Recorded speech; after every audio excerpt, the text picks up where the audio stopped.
In this tutorial, I'll show you how to fix the status access violation error in Google Chrome.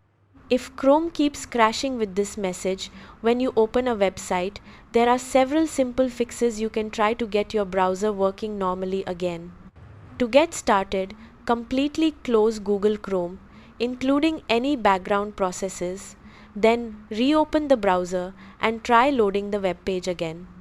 If the issue only occurs on one website, refresh the page to see if the error was temporary.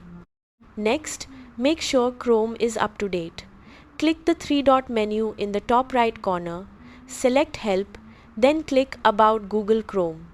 Chrome will automatically check for updates and install the latest version if one is available. Restart the browser when prompted.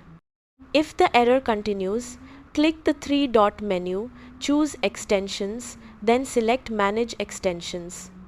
Temporarily disable your extensions, especially ad blockers, VPNs, or security tools, and test the website again.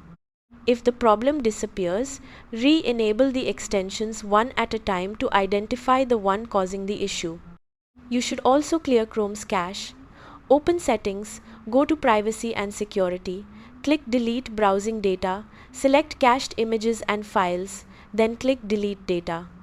If Chrome still crashes, open Settings, select Reset Settings, then click Restore Settings to their original defaults. This resets Chrome without deleting your bookmarks or saved passwords. Finally, restart your computer. If the error still appears after trying all these steps, uninstall Google Chrome, download the latest version from the official Google website, and reinstall the browser.